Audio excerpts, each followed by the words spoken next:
I've never seen a performance like this. This is incredible. Is it too late to start playing Genshin Impact? The answer to this question is going to vary on an individual basis, but allow me to address some concerns for potential new players who are debating whether or not to start playing Genshin Impact in 2025 or beyond. Hasn't the game been out for a while now? Isn't it going to end soon? The game is 4.5 years old at the time of recording, and it started in September of 2020. Active development has continued the entire time, and new content is being added to the game every 6 weeks. That said, the development roadmap continues at a minimum into 2027, potentially even 2028 from what we know currently. So it is not ending anytime soon, and there is a lot of content still yet to come. Nearly 5 years of development sounds like a lot of content to get through. Won't I just be too far behind to catch up? With any entertainment medium, be it movies, music, writing, art, or video games, it takes far longer to create content than it does to experience it as the audience. In other words, just because it took 5 years to make all the content in the game, it won't necessarily take you that long to play through and enjoy it. Rates of progress will vary from person to person, and Genshin Impact is a very large game with much to see and do. Realistically, it will take you 3 to 6 months of regularly playing a good number of hours per week, and for some people it may even take a year or two of more gradual progression to see everything in the game and get caught up to the latest content. It just depends on the individual's pace, the time they have to dedicate to playing, and the level of enjoyment they are deriving from the experience. The creators of the game have recently introduced a way for new players to access Natlands content, which is the newest area in the game, much earlier than usual. So for players who wish to jump right in with the latest content, and then catch up with the rest of the story later, you can do that. But if all that sounds overwhelming, just remember, it's not a race or a competition, and there's no real urgency. My recommendation would be that you enjoy the experience at your own comfortable pace, rather than worrying too much about things like this. Isn't it just another gacha game though? I have a ton of those on my phone already, and I play them as time wasters on idle. Why would I bother with starting Genshin? Genshin Impact is not this kind of game.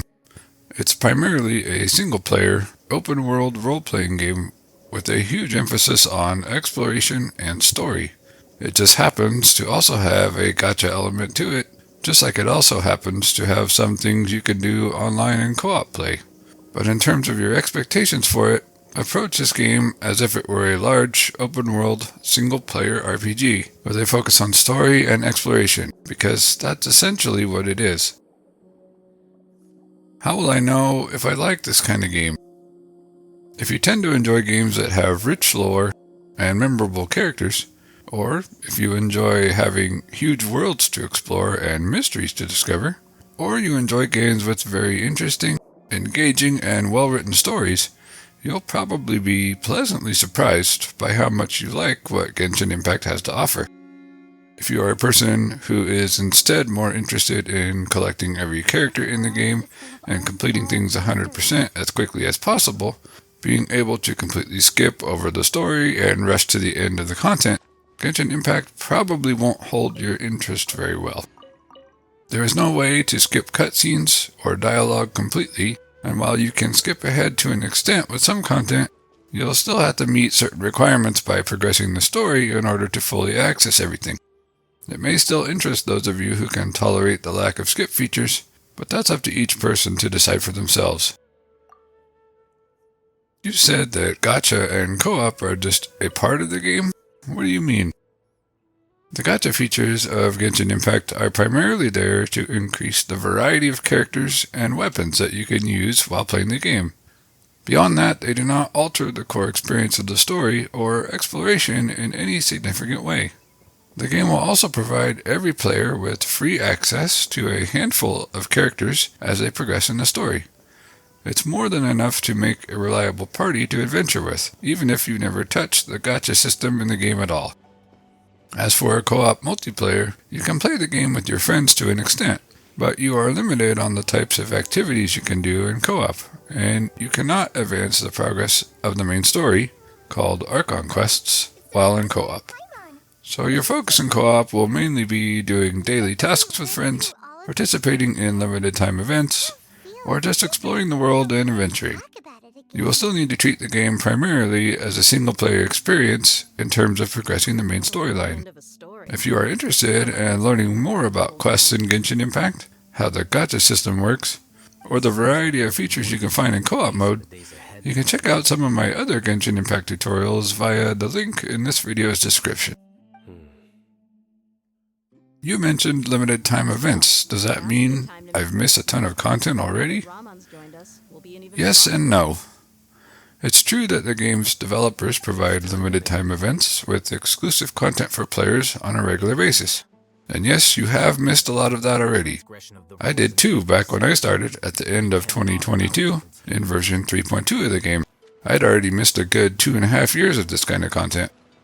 But at the same time, you aren't missing any major story content.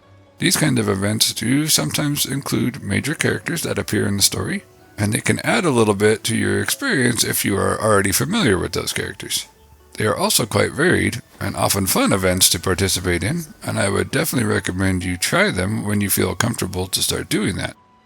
But in terms of the overall story of the game, as well as the individual character backstories, these kinds of things are always available to players no matter when they start, and are not limited time content. You can think of the limited time events as more fun, optional extras. They're very rewarding for players to participate in, but they're not crucial to the core elements of the game's story. I've heard this game costs a lot of money to play. Is that true? I can't afford a lot of extra expenses right now. It can be true for players who decide to invest a lot of money into the Gacha system directly, which is probably why you have heard this type of rumor. But no, the game costs nothing to play other than your usual prerequisite expenses, such as owning a device to play the game on, paying for your regular internet access, etc. For the entire first year I played the game, I paid nothing at all, and was enjoying things just fine. After a year of playing the game very regularly, I started to voluntarily choose to get some of the paid monthly perks, because it felt worth it to me for a game that I was so actively participating in and enjoying playing. Even then, there is no pay-to-win or unfair advantage that paying real money gives to players of the game. You're not going to be hopelessly behind everybody who spends thousands of dollars on the gacha aspect. All that paying for content in Genshin Impact does is save time and offer convenience. The main things that you pay monthly for are 1. Extra Prima Gems, which you can use to get more characters and weapons from the gacha system in a shorter amount of time. And 2. Access to a fair amount of material for leveling characters as a time-saving measure. But you can already get all of these things in the game for free just by playing it. If you wanted to spend literally hundreds of US dollars, then you could outright purchase specific rare characters or weapons during their featured period in the gacha system. But a free player who hasn't paid anything at all could still use the Prima Gems that they gradually obtain from playing normally, and potentially get that same character too. In other words, you can be perfectly satisfied and have an enjoyable game experience, gathering characters and weapons through the game's gacha system over time without paying anything at all. So ultimately, what would you say? Is it too late to start playing Genshin Impact? My answer would be no, it's not too late at all. Even if you are watching this in 2026, or potentially even beyond that, you can enjoy all the game still has to offer. Only Hoyoverse, the creators of the game, know for sure what its future looks like, and players who come later to the game actually have one distinct advantage, and that's not having to wait as long for more content. In just a few months, you can play through content that everyone who was caught up had to wait years to experience fully. In that sense, now is the perfect time to play, as the game is better than it was before, with even more to see and do than ever. And I would even go so far to say that as long as the game is still receiving regular updates and new content, it's worth it to give it a try even as a new player and see how you like it for yourself. Alright, you've convinced me to at least try it out and see for myself. What is your advice for a new player? My first recommendation would be to find a friend who also enjoys the game that you can talk about it with. It doesn't have to be someone you know in person. An online friend works too. Even though the game isn't very co-op focused, having a friend who is already experienced with the game, or even just starting out as a new player at the same time as you, makes the game journey more fun, and you can discuss things as you go along with them, even if you aren't able to play together in co-op much. Although you can certainly try that too when the time comes. Allow me to give you some examples of things that surprised me about the game when I was new to it, some mistakes I made early on, and some experiences I've heard from others about their early times starting out with Genshin Impact. I didn't know what to expect when I was new to the game.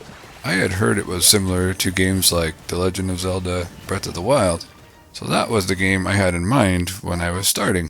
And while I could definitely see the resemblances, especially early in the game, there were a lot of key differences that made the Genshin experience much better for me personally.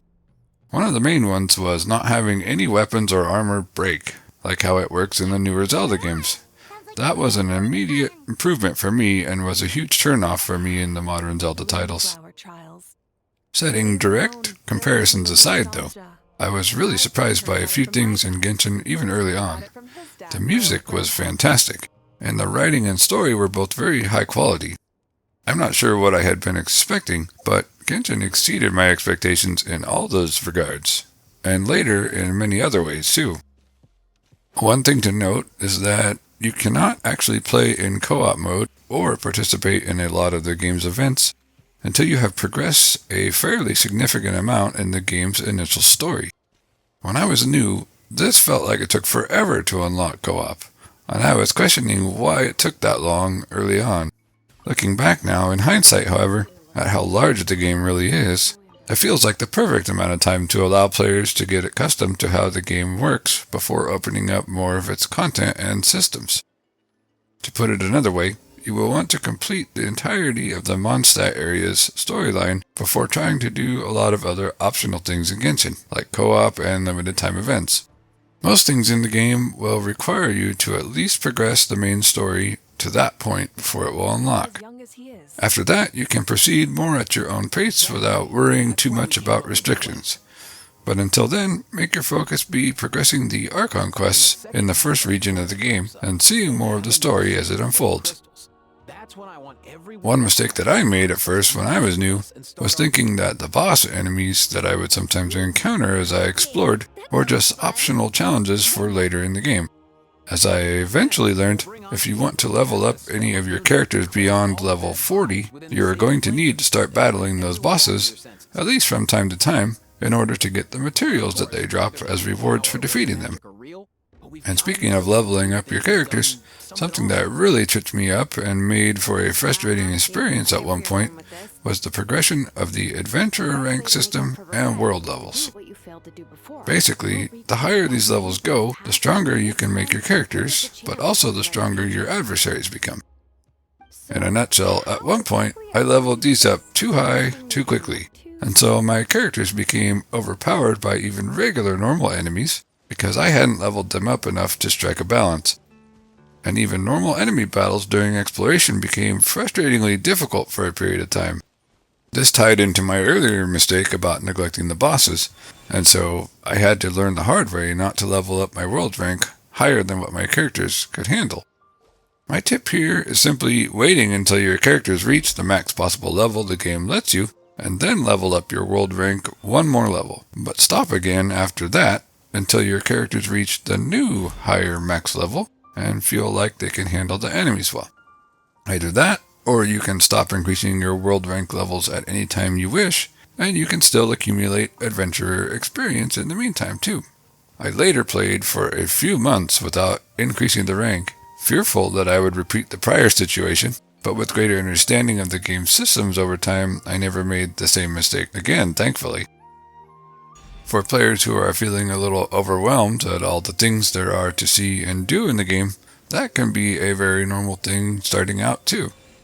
For a while, I didn't start doing any of the limited time events because I felt intimidated by them. and like I didn't know enough about the game yet to understand how to do them right.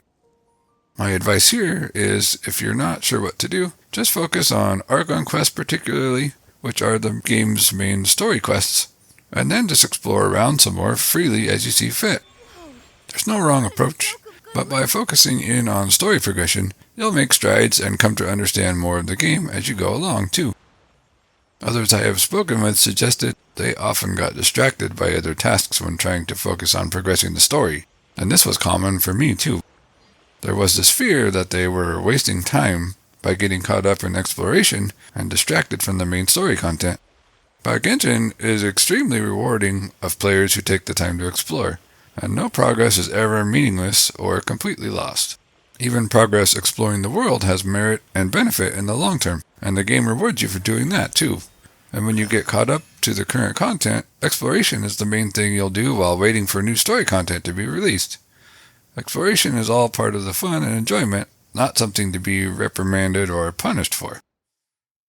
Ultimately, there's no right or wrong way to play the game, and it's important to make sure you are doing whatever it is that you get the most enjoyment from. So if that's exploration, battles, and challenges, then focus there. If you're here for the story, make the Archon quests and character story quests your priority. If you just want to relax and have fun and play with friends, you can do that too after enough time of playing the game that you can get a good understanding of how everything works. So, where can I learn more about Genshin Impact? Well, right here on my channel. I have a good number of Genshin Impact tutorials to help new players get an understanding of how things work in the game, and answer some of the questions I had when I was new. You can check out the full playlist from the link in this video's description, and be sure to leave a comment letting me know what other topics you'd like to see. I hope this video was able to give you some insight, and you can now better decide for yourself if Genshin Impact is right for you. The best way to know for sure is to give it a try. It's free after all, so don't take my word for it. See for yourself. Thanks for watching this video, and I hope you have a great time.